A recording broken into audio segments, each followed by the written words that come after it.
Hey everyone, and welcome to Almost Cancelled. I am Peter, that is Connor, and we are going to talk about Timeless, Season 1, Episode 10. It's called The Capture of Benedict Arnold. Full spoilers for the episode, as always. I really like this episode. Yeah, I thought it was pretty solid. I'm not sure if they knew this was going to be the effective mid-season finale, but it kind of played like one, because a lot of big stuff happened and we left in a big cliffhanger. I think they did. Typically, I feel like they do know for the mid-season at least. Obviously they knew at some point, but I'm just wondering, like, did they know when when they wrote this episode, did they know it? Because I know, I'd think so, because I think usually they write mid-seasons specifically as that. oh no, I know they normally do, but I feel like this show is on like a week later than everything else, and they just get their episode order extended to 16, so it's not got the same amount coming back afterwards. So I'm just wondering if Yeah, I don't know, but no, I thought this did a lot of things again to shake things up and make it feel a little bit different. We had a lot more stuff at the start in present day, and we got we got two really good scenes at the start of the episode. One with Agent Christopher and Lucy, bringing up a really cool idea where she's concerned, she's aware that they could change something in the past, and all of a sudden her family vanishes. yeah, it's a much bigger threat now when they talk about it like that. Yeah, and she gives Lucy a USB stick with like family photos and stuff. Like, if they disappear, I want to know. Yeah, Yeah, so I thought it was a really smart touch. They're actually acknowledging things that the characters maybe would be thinking about. If this was going on, like, this could actually happen anytime they go back in the past. They could just happen to knock out the ancestor of my wife. Which, by the way, did we know she was gay? I don't think we did. I don't recall it because I mean I know the most we got was last week when she said she had a family and a daughter, Yeah, but I don't recall them mentioning that at all. yeah, it's just a little thing. Um, Yeah, But I also like how it transitioned to the next scene because they mentioned in the first scene that they caught the daughter playing a violent video game, and it cuts to Rufus and Jaya playing Street Fighter Five in the next scene, which I thought was a cool little touch. But yeah. so yeah, we have Mason who comes over and talks to Rufus. And addresses the problem you've been mentioning for the last few weeks. Yeah, about the recording device, and he's like, they know that's been tampered with. They know this is basically your last warning. Which, by the way, Mason's entirely drunk this entire time. Yeah, He's actually quite funny when he enters the room because it's Jaya's apartment, and he's like, "No, that's all right. I don't mind." And it is amusing. but no, I thought both these scenes added a lot of again character work to the show because Agent Christopher is maybe a character who, up until this point, has been just kind of like there for plot reasons. She's there to tell them what to go do, and that's about it. But between Yeah. last week with the daughter, now this week with her wife, and a pretty touching little speech about not wanting to forget them. She feels like a character now. She feels like someone that we care about. Yeah, she's now part of the team. Yeah, and Mason now, not as much development, but at the same time, it reestablishes that idea that he's not really a bad person. But actually, honestly, see when he was speaking about wanting to protect him and his family and all that, I'm pretty much convinced now that Mason's going to die saving them at some point. He's going to sacrifice himself to. I buy it. I mean, he even says it here that he's not a bad guy, or he's not that Yeah. evil, or whatever it is he says. Because I think after him saying that, I feel like he's going to need to prove that to himself by doing something really selfless. Yeah, Later that on. makes sense. I mean, I don't know if it'll be soon. I don't know if it'll be maybe the season finale or if it'll be a later down the line thing. But I feel that that's where his character arc's going now. Yeah, it makes sense. Yeah. So, no, really like that stuff. Obviously, in terms of the main plot as well, it really shakes things up because the team actually worked with Flynn. Flynn asked Yeah, for the that. help, and they worked together.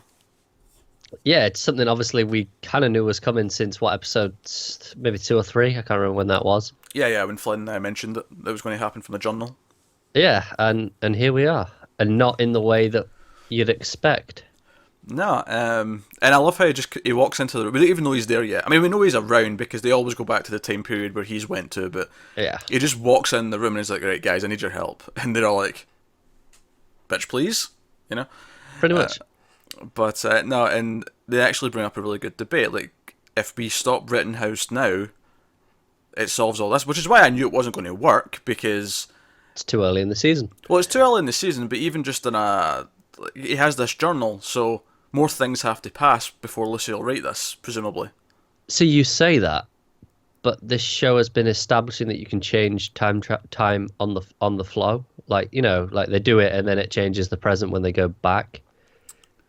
So the journal would still exist because it's been taken out of time, but it would be like, all right. So that memory stick that Agent Christopher gave her. Yes. Yes. If time was changed and that family never existed, right, and she never knew them, she would still have those pictures, but they wouldn't have happened. The same thing could happen with the journal, where she never writes it now because something's changed, but well, at the same time, it did get written in a timeline. No, it could. I'm not really disputing that it would vanish, though. That's not really what I'm saying. I'm saying that they're doing this because it's in the journal, but for her to write the journal, it's already happened and therefore couldn't have been successful. Do you know what I'm saying? Like, they're going down the path that we're always going to go down because of the journal. See, I get that, but at the same time, I don't feel that they're beholden to the journal either, because it could change and be wrong. It could be a different timeline now, that because it's been brought to their attention. I mean, it could be the one that always caused it.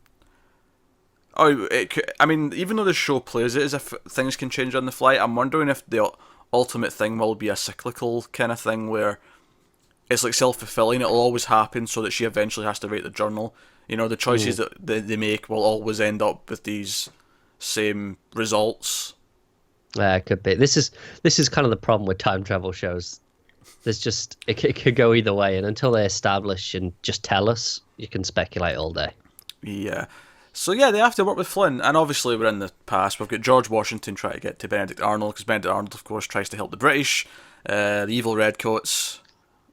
Evil from a certain point of view.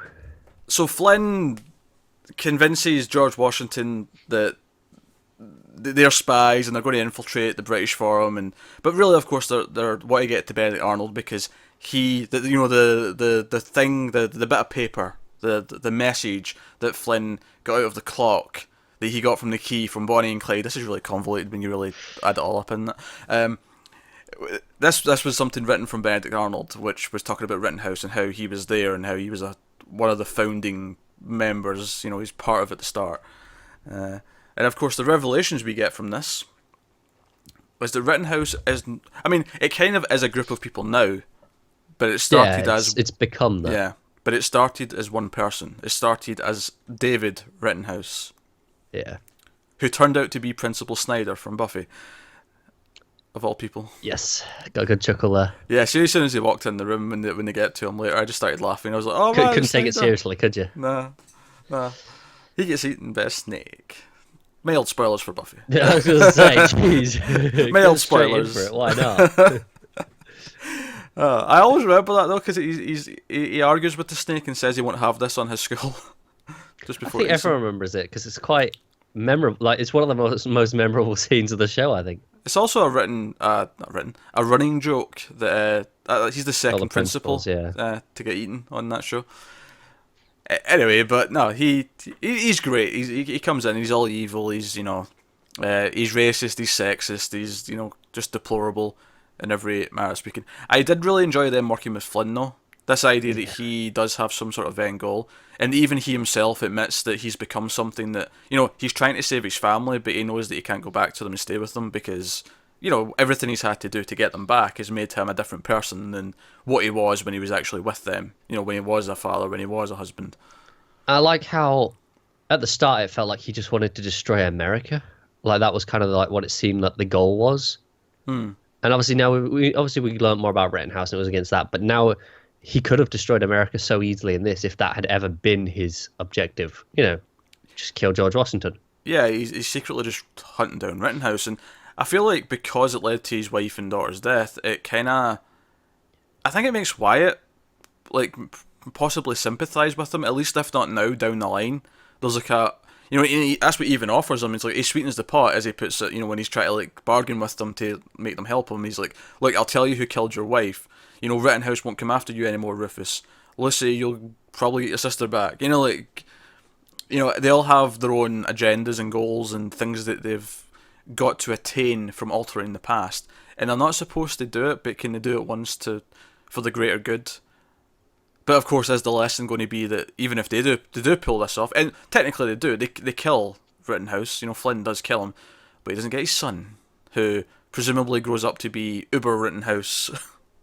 Yeah, and you have to imagine that this is what causes him to as well. Like the idea that maybe if they'd left it alone, Rittenhouse would have died and the thing would have just kind of died out. Maybe. Well, this is what I'm saying about maybe being cyclical. Like, did they cause Rittenhouse? If they'd never went back and done this, would Rittenhouse even be a thing? I get that, but I kind of want that to be what it is, but it doesn't really jive with the rules that it's been setting up of they can go back and change history and it be different in their timeline. Because for that to happen, they had to have always gone back and done that. Well, if they did though, and it's just because every time it's changed, it's all. I mean, other than Lucy's sister disappearing, it's mostly been little things like someone else shot Lincoln, but the end result of the event was still the same. But that's only because they were fixing it. Yeah, but what if they always fixed it, but it's fixed a slightly different way every time, but the end results always ended the same?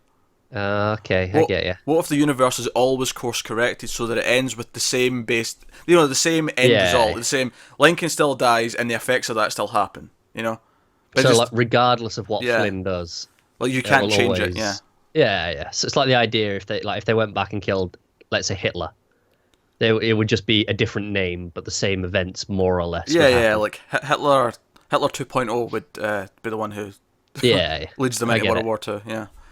I don't know.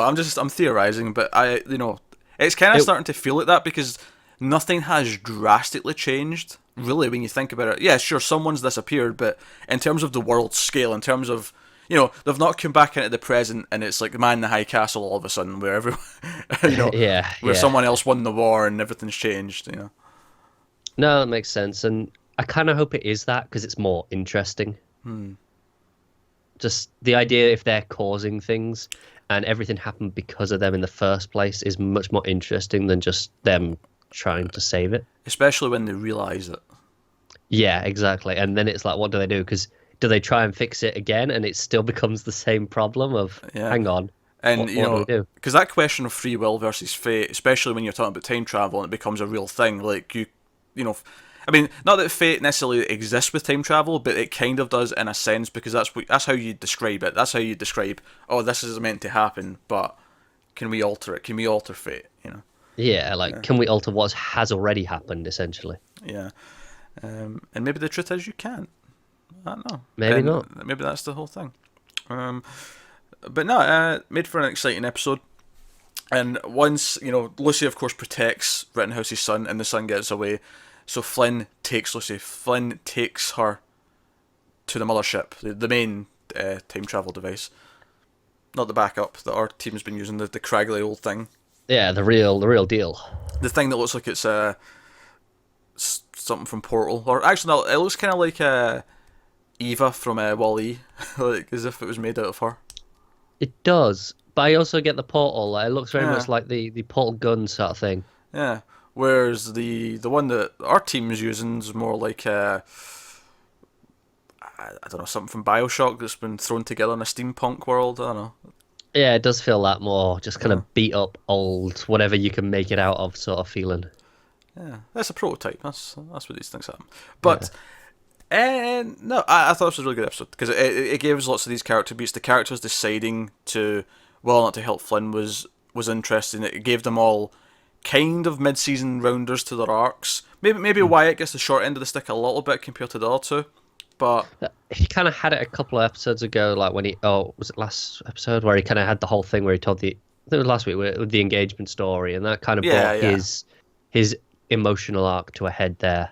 Yeah, whereas this week we got Rufus and we got Lucy especially, and even Flynn, who's starting to feel really developed, and it's like, it's not white and black anymore, Yeah, I no longer feel like he is just a bad guy. Even, not even the bad guy, because obviously Rittenhouse, but he doesn't even feel like a bad guy anymore. He just feels maybe misguided. Yeah, which of course, speaking of Rittenhouse, we hear the philosophy of Rittenhouse from Rittenhouse's son. He's talking about clockmaking and how, the peasants are like clock hands. They can't decide their own direction. They have to just go with whatever the clockmaker chooses for them. Mm. It talks about democracy being an illusion and all the rest of it. So I love that he's so obsessed with clocks and time. And it's yeah, like, I wonder if he knows about time travel already. it makes you want. Which is funny because David Oh, Rittenhouse. what if they started? He saw them go back in time. So like when he was a younger man, they went back in time and tried to kill him or something. Then when he was younger, and then that realizing there was time travel is what causes his obsession. Does his reaction to the gun jive with that? I don't know. Maybe he didn't see the gun in particular. Maybe. He seems fascinated by it, but he doesn't seem that surprised either. He's like, "Oh, where'd you get this? It's pretty good craftsmanship." But at the same time, he's like, I can figure it out." Yeah, maybe. No, I do like that he's obsessed with clocks. And of course, his son will also be obsessed with clocks, which really fits in with the premise of the show. Yeah, So, definitely. also reminds me a lot when they walked in the room. It reminded me a lot of the opening scene from Back to the Future. All the clocks and Yeah, you Doc. just hear them all ticking slightly Yeah, out of sync. Yeah. yeah. Um, Something about that just makes me want to sing "Power of Love." I just expect Huey Lewis in the news to pop in at any moment. But no, solid mid-season finale. Give all the characters good stuff. Good character development in it. Give us some nice big cliffhangers and advance the plot. So can't really ask for more, really. No, it's really grown, and I think I noticed when you were saying how it's kind of got complex. You were explaining the key to the letter, Yeah, how it's kind of really backed away from its procedural elements, even though it is still, oh, this is the time period this week. yeah, It but doesn't feel like a case of the week anymore. well, no, because when they go back, look, it's not this because it isn't even a case of stopping Flynn this time. They end up working with them, and it's about Rittenhouse. It's about taking down Rittenhouse, and Yeah, uh, and it's impressive how it's kind of transitioned that quickly. I knew it was going to happen though. Yeah, I did as well, but I thought it'd be longer. Because when I look at the creators and it's Sean Ryan and Eric Kripke, I'm like, no, this is an overall plot. They've got something in mind here. It's going to be like lots of other network shows, which for the broadcasters, they're like, yeah, it's a case of the week. People can jump in anytime, but no, that's just the disguise. Yeah, yeah. Once you get to about season 2, it's like no, we're serialized now. We've been building to something. We're Well, like, that's the thing. Usually it is late season one, maybe even season two, where you get to that point. So this feels like it's happened quite soon, where it's only 9 episodes in and it's already at that. yeah, well, maybe they're thinking, we don't expect to get 5 seasons. We expect to get maybe 3 at the most if we're lucky. So we're going to accelerate the timeline, so to speak. Aye, very good. It was the appropriate phrase to use, Connor. Annoyingly, it was, but you took Glee out of it, so that's what's worse. Thanks very much for watching, guys. Let us know what you thought of this episode in the comments below. Like and subscribe and all that stuff. And do remember to check out all of our best of the year TV videos that are going up. The first one's already up. Best new shows of the year. And Timeless may or may not appear on that list. But yeah, check that out. Look out for more in the coming week or so. And thanks for watching, guys. We'll see you next time.